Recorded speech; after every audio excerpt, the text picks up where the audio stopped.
Lullaby of Birdland by a great piano player, George Shearing. He was a blind piano player from England, but he was, one of the few foreigners. I hate to call him that, but he's one of the few foreigners that America really accepted as a great jazz musician, at least back in those days. So, and he really did add a lot to the genre of jazz piano. And if you're studying jazz piano, a lot of it is studying various personalities and what they brought to the game. So George Shearing certainly was a big contributor to the locked hand style and really some other stuff too.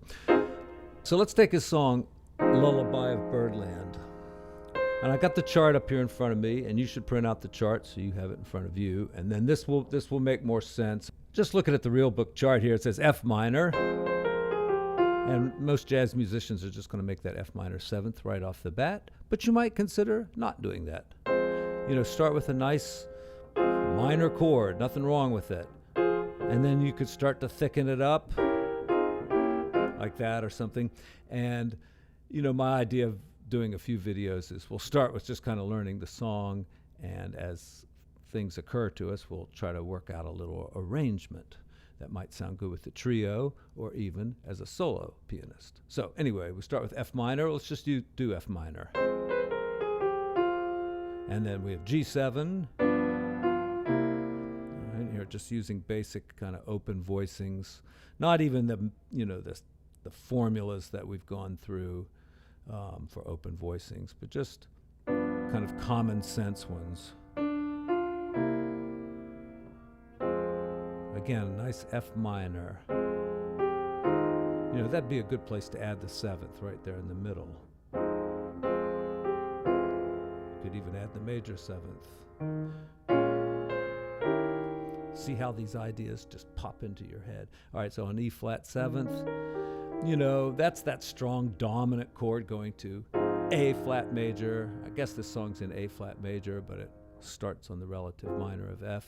So, that dominant chord in this style of jazz, you just put a flat 9 on that. Unless you got a better idea, you got to at least do that most of the time. All right. If it's a Beatles song, you don't do it. But song from this era, yeah, okay.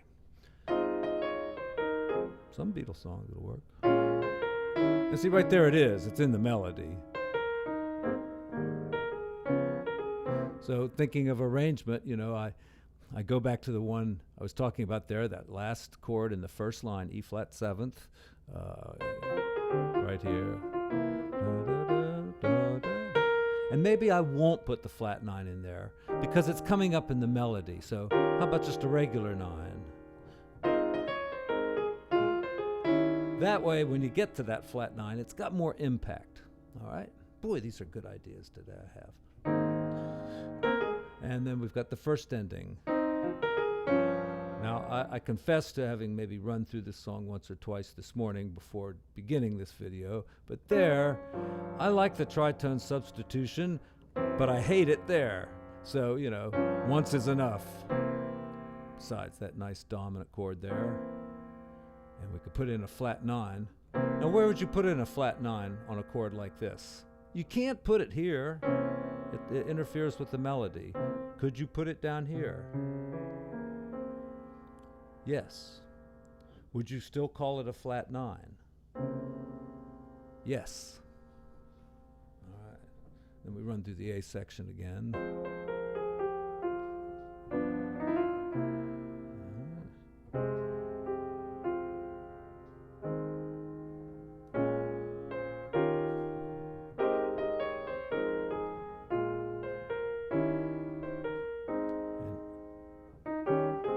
And there's our second ending. 1, 2, 3, and 4, and.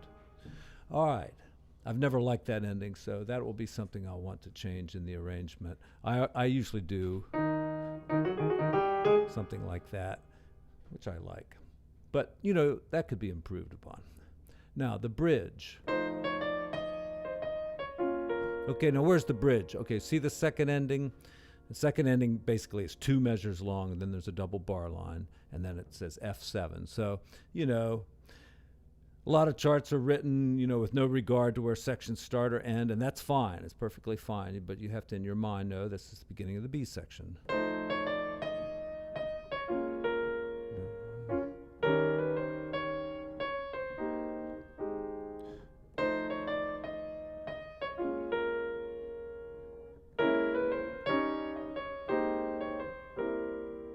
All right. A lot of possibilities there. And you see the next double bar line there.